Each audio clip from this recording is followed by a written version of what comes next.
जीवन में उस शक्ति को जगाने के लिए स्वयं को समर्पित कर रहे हैं, जिसके अभाव में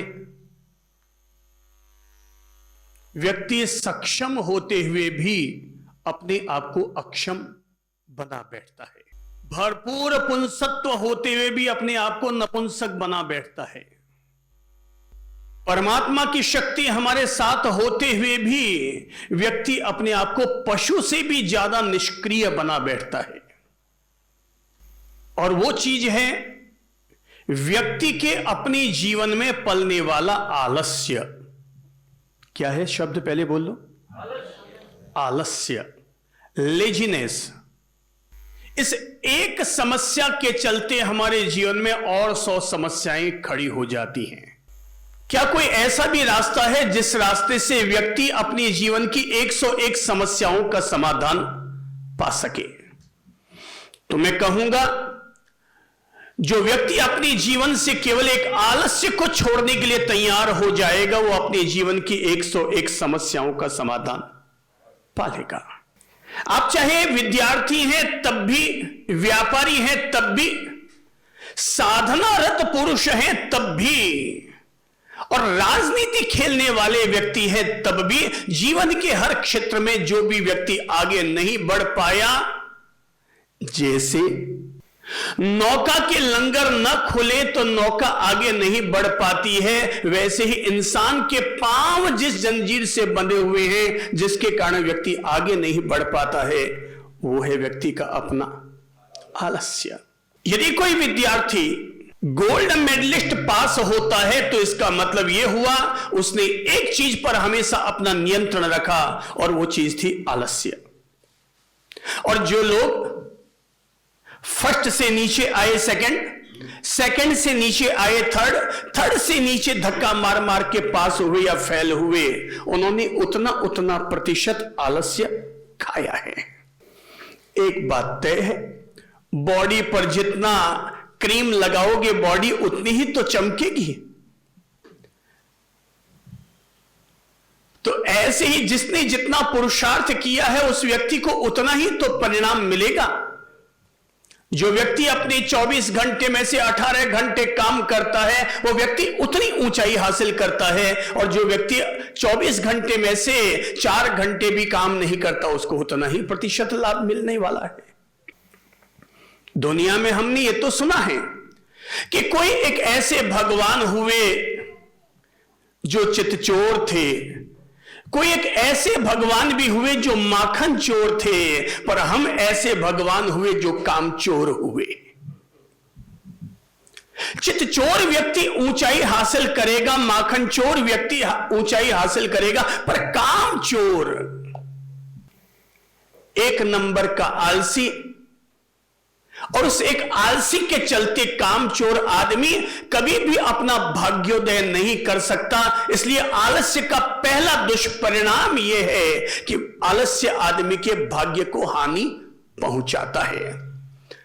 आपकी जन्म कुंडली में रहने वाला शनि, मंगल, राहु, केतु, ये कितनी हानि पहुंचाते हैं ये पक्का तो मैं नहीं कह सकता, पर आपके जीवन की कुंडली में रहने वाला आलस्य जरूर आपके जीवन को हानि पहुंचाता है।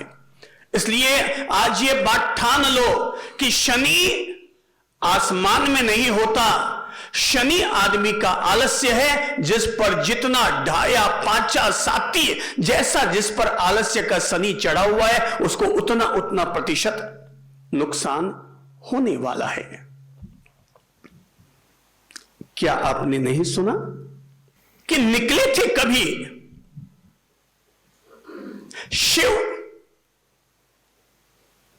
यात्रा के लिए, सफर के लिए निकले होंगे, देखा चारों तरफ धरती पर अकाल पड़ा हुआ है, मेघ राजा नाराज हो चुके हैं और कहीं पर भी बारिश नहीं बरस रही है।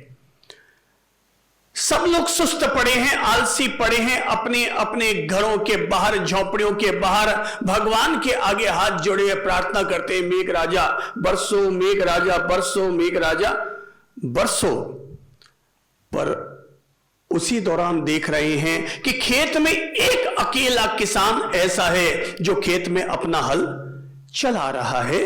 शिव को यह देखकर बड़ा आश्चर्य हुआ कि सारी दुनिया सुस्त पड़ी है, पर यह एक अकेला किसान प्रार्थना करने के बजाय, भगवान की मिन्नत करने के बजाय, भगवान के द्वारा दिखाए गए कर्म योग को अपने जीवन के साथ जोड़ करके और पुरुषार्थ कर रहा है, हल चला रहा था। शिव करीब आए, बदला होगा वेश।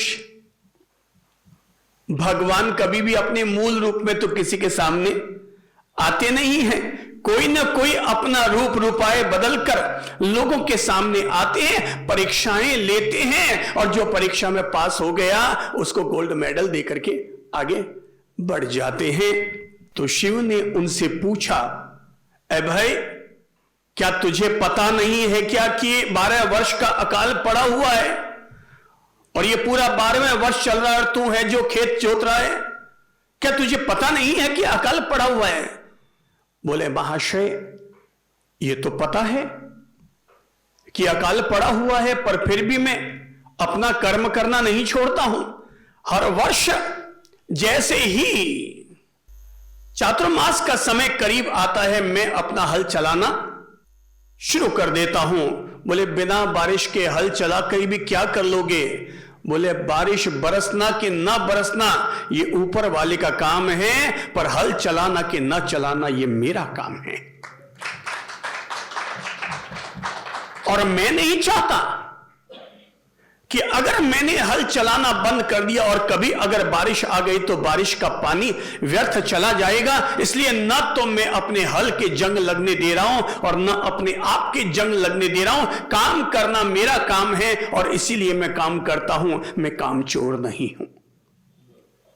शिव का यह सब सुनना हुआ और तब कहते हैं कि 12 वर्ष का अकाल केवल उस एक किसान के कारण अकाल को मिटना पड़ा और सुकाल को आना पड़ा कि जहां पर इंसान अपने हल को जंग नहीं लेने देता और जहां अपनी बॉडी को जंग नहीं लगने देता, वो आदमी मेघ राजा को भी अपने यहां पर आमंत्रित करने में सफल होता है।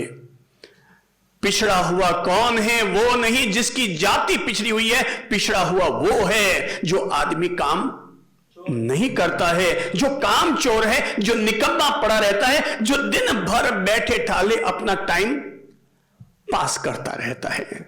मैं कहूंगा, टाइम पास मत करो, वरना टाइम तुम्हें पास कर देगा।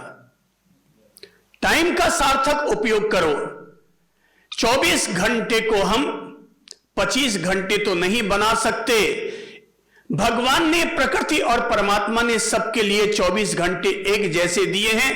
नरेंद्र मोदी प्रधानमंत्री है तो भी उनको वही 24 घंटे मिल रहे हैं, और आपके पड़ोस में जो मोदी जी रहते हैं, नरेंद्र मोदी, उनको भी वही 24 घंटे मिलने वाले हैं। 24 घंटे को 25 घंटे नहीं किया जा सकता, पर 24 घंटे में 25 घंटे का काम जरूर किया जा सकता है। क्या आपने नहीं देखा कि आज के समय में विद्यार्थी, पहले जमाने में आप और हम सब लोग 60%, 65% मार्क्स लाते थे तो भगवान जी के नाम का 5 रुपए का प्रसाद चढ़ाते हुए घूमते थे, फर्स्ट क्लास पास हो गए, फर्स्ट क्लास पास हो गए। आज के बच्चों को पूछ के देखो, उनसे हम कह देते हैं, बेटा चिंता मत करो, पास हो जाओगे। बोले, बाप जी, पास फेल की कौन चिंता करता है? हम तो चिंता करते हैं 90% एबोव की।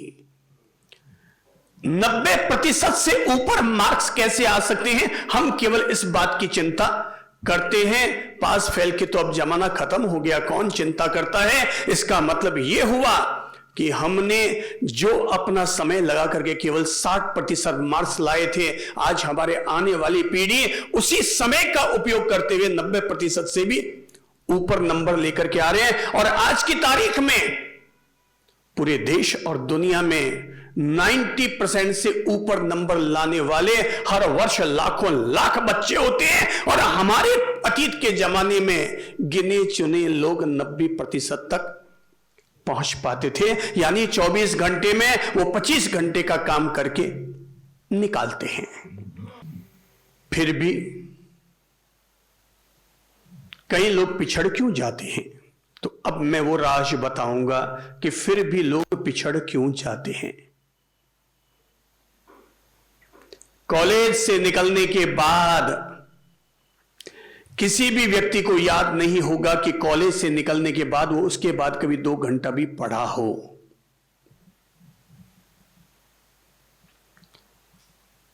जब तक बच्चा स्कूल में रहता है तब तक मम्मी पापा को भी प्रणाम करता है, कॉलेज जाने के बाद प्रणाम करना छोड़ देता है। स्कूल में जाता है तब तक रोजाना सुबह सामूहिक रूप से प्रार्थना की जाती है कि हे प्रभु आनंद दाता, ज्ञान हमको दीजिए, शीघ्र सारे दुर्गुणों को दूर हमसे कीजिए। पर कॉलेज में जाने के बाद प्रार्थना छोड़ दी जाती है। स्कूल जाते थे तब तक तो रोज नाखून काटने कंपलसरी होते थे, पर कॉलेज जाने के बाद नाखून बढ़ाना ही कंपलसरी हो जाता है। स्कूल जाते थे तब तक एक जैसी ड्रेस रहती थी, लड़कियों की चोटी बराबर बनी हुई रहती थी। कॉलेज जाने का मतलब हो गया कि अब पूरी आजादी के दिन आ गए। देश आजाद हुआ कि ना हुआ, हम तो अब पूरी तरह आजाद हो गए। उनको लगता है अच्छे दिन आ गए। अब अच्छे दिन तो वो थे जिस पर आपकी नींव खड़ी की जा रही थी स्कूल में जाकर के, पर हमने उस नींव को छोड़ दिया और अब परिणाम आ रहा है। अब हमने दामन पकड़ लिया है आलस्य का।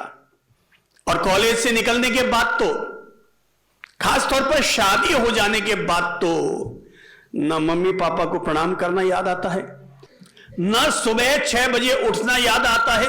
जिन जिन लड़कों की शादी हो गई सब लोग 9 बजे उठने शुरू हो गए। सब एक नंबर के आलसी टट्टू हो गए। भला हो स्कूल वालों का जो 7 बजे स्कूल खुलती है, और भला हो ऑफिस वालों का कि जो 9 बजे लोगों को अपने यहां कंपलसरी बुलाते ही बुलाते हैं, पर संडे का मतलब अगला हो गया ठंडे।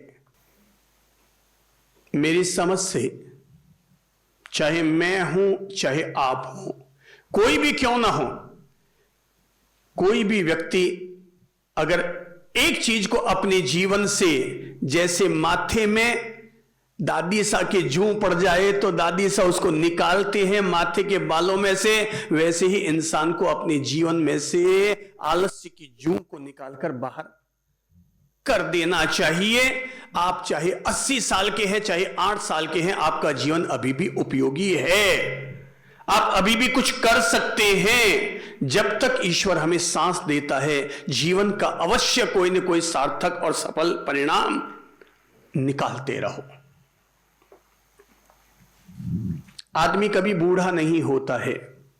बूढ़ा आदमी का मन हो जाए तो आदमी 60 साल में भी बूढ़ा हो जाता है। और एक्टिवनेस अगर बनी हुई रहे, जितने रहोगे एक्टिव उतने ही बनोगे प्रोडक्टिव।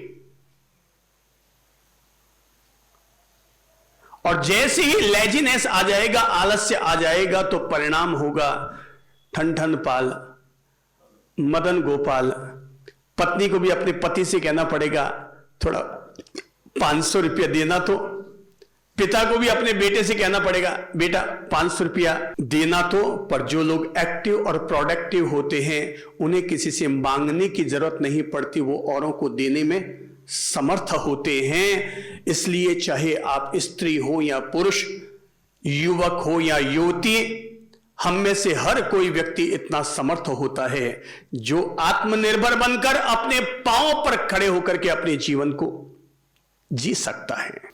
धर्म शास्त्रों में स्वर्ग और नरक की चर्चा आती है, पर मेरी समझ से स्वर्ग क्या है और नरक क्या है अब मैं आपको बता देता हूं। एक बूढ़ी मां के पास